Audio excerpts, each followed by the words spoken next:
Welcome back. It is Friday, June 2nd, and the MLB. Our three favorite picks are on the way. Let's recap yesterday. It's Austin joined by Logan. As always, it was a 1-2 day, our first losing day in what feels like a couple days, 4 or 5 days. Our Nerfy Nation, we get the winner. We'll take that. Nerfies are back. The Nerfy gods just keep roping us back in, Logan. Then the Phillies Mets over 8.5 started off hot, but no runs at the end of that game. Shout out the Phillies for doing nothing after the first inning. And then Diaz and Ramirez, the hit parlay fails for the first time in over a week. We got another one coming your guys' way. So let's bounce back. Let's have 2 in 1 day. Hopefully bring out the brooms tomorrow. But of course, we got to talk about a one sportsbook sign-up bonus. It's what we try to do every day. We have one on BetFred. I know a lot of you guys have taken advantage of this one. You can get $111 in bonus bets when you just wager $50. So check out the link in the top of the description. You'll see one in Maryland, Ohio, Arizona, and Indiana. I think it's Indiana.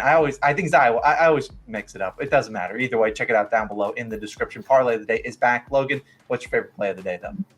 Yeah, after the last few total L's, I'm not on totals anymore. I'm back on sides, and I got a money line winner for us. And we're going to the Mariners versus Rangers game, and I'm taking the Mariners on the money line, minus 120 odds on BetMGM. Is currently your best value. I like the Mariners in this spot with their ace on the mound because if you look at kind of who these two teams already faced each other, and if you look at John Gray, he's starting for the Rangers today, 2.81 ERA, 1.11 WHIP. Gray absolutely cooked the Mariners in his previous start against them. 7 innings pitched, 1 earned run, 0.57 WHIP, and 8 strikeouts.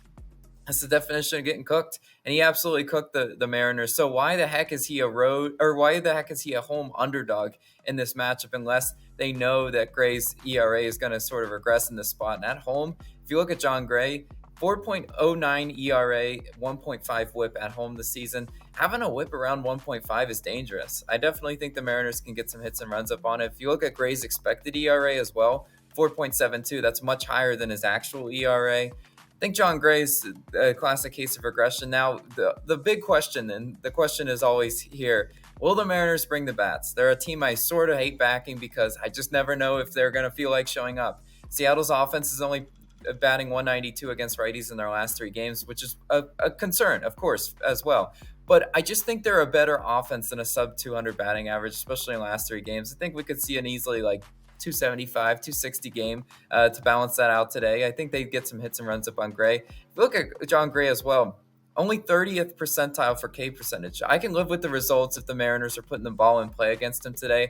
I just can't have the swing and miss. That's the thing that annoys me the most when a team just is reaching out there and just hitting it or swinging at non-competitive pitches. I think John Gray is in store for a bad outing today. I think Luis Castillo is starting for the Mariners today. I think he's in line for a good showing. 2.69 ERA, 0.99 WHIP on the year. I like to see that WHIP is under 1. I always like pitchers that have that control to not get walks and hits on there. If you look at against Texas this season, Castillo already faced them. 5 innings pitched, gave up 3 earned runs, had 9 strikeouts in that one. The thing that concerns me a little bit about Luis Castillo is his hard hit percentage. But I like his strikeout numbers. His hard hit percentage is a little bit too high to be comfortable with, but look at those strikeout percentage. He's 87th percentile in whiff percentage, 84th percentile in K percentage. Texas, we know the Rangers 18th in strikeouts. If Castillo can get the swing and miss today, I think we'll be in really good shape to cash this bet. These Rangers hitters are talented, but they are susceptible to the strikeout, and I think the line is indicative of Castillo being in line for a good start today. And you look at the bullpens. Seattle 4th in bullpen ERA, Texas 23rd in bullpen ERA. I like Seattle's bullpen a lot more than Texas. If Castillo can get a lead, I trust Seattle's bullpen to hold it. And that's why I do really like them in the battle of the bullpens. Because you know what? A lot of games are decided late. I think Seattle definitely has the advantage there. So I'm going to go ahead and roll with the Mariners as my first pick today. But Austin, hit parlay back. What do you got? Yeah, I got another one. I do have to remind people the BetFred is in Iowa. I always confuse the states, but it is in Iowa. Let's dive into my hit parlay, though. It's 2 guys that I really trust. It's Ketel Marte of the Arizona Diamondbacks and Lamont Wade of the San Francisco Giants, each to record a hit. Currently plus 103 on DraftKings. As I always say, if you can, bet it on DraftKings. Obviously, you can take this on FanDuel. You're getting less value. It's like minus 102, minus 103 over there. But either way, if you can, take it on DraftKings because there's always a chance, especially with a team like the Giants, that they don't start Wade. I expect Marte to be out there regardless. Now, this is a late night game, so it's 9:40 for Marte and 10:15 for Wade. So hopefully they treat us to a late night winner and we can go to sleep with some extra money in our pockets. But let's start with Marte first because he's at home taking on Charlie Morton and the Braves. Now, Marte riding an 11-game hit streak, batting .312 during that time span. and 284 on the year, 275 versus right-handed pitchers, which obviously Morton is a righty. And, I love Marte because he's going to bat in the 1 or 2 slot typically. That's normally where they have him in there. And so I think he's going to be out there if they maybe are trailing in this game, which wouldn't be a surprise. The Braves are a talented offense. Maybe we'll see Marte bat in the 9th inning, or maybe we'll get 4 or 5 plate appearances, which is all you can ask for, is a chance to get a hit. Now, you look at Morton, he's been solid this year. I think some regression is going to come his way, but allowing a 269 batting average, which isn't great, and on the road, the average goes a little bit up. And of course, we want to look at the pitches that he's going to throw, because that's always what we want to dive into. Morton's a guy that likes to throw a lot of curveballs, a lot of four-seam fastballs. In fact, throws the curveball 46% of the time, and 32% of the time he throws a four-seam fastball. And then changeup and sinker at 10% each. Really, it's going to be a lot of curves and a lot of four-seam fastballs. And we see Marte hits those pitches pretty well.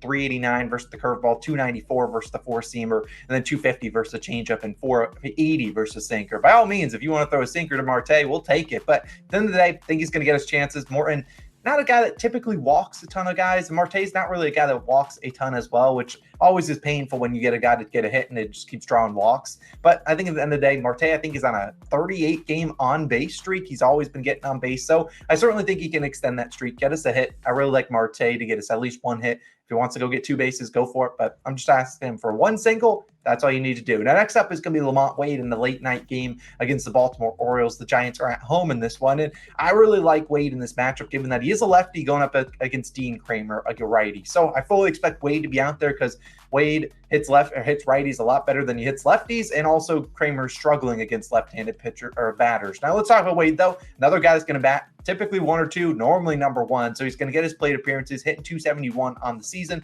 292 in May, and he has a hit in 5 straight games. So he's been pretty good. And you look at Kramer, like I talked about, really struggling versus lefties, allowing a 336 batting average versus lefties. Wade is a lefty, and he's also batting 289 versus righties, which Kramer is a righty. So that, right on left matchup has really been struggling for Kramer, and hopefully it struggles here out of the gates, because we know Wade has struggled versus left-handed pitchers. So if a lefty comes in later on in that Baltimore Orioles bullpen, I won't feel too confident in Mr. Wade to get us a hit. But I still think at the end of the day, Wade should be able to get one up against Kramer, who has given up 5+ hits in 9 of 11 starts. And the other 2 starts, he gave up 4 or more hits. We know Kramer capable of going out there and giving up 7, 8, 9 hits. Certainly can do that. I think Wade will account for one of them. And then when I want to look at the pitches that we're going to see from Kramer, very similar. He does a lot of different pitches, but a lot of four-seam fastballs, 38% of the time. You see the other splits, a cutter, changeup, sinker. We look at Wade against those pitches: 322 against the four-seamer, 313 against the cutter, 118 versus the changeup you don't love, and the 200 versus sinker. So obviously hitting the 2 best pitches that you're seeing from Kramer the most.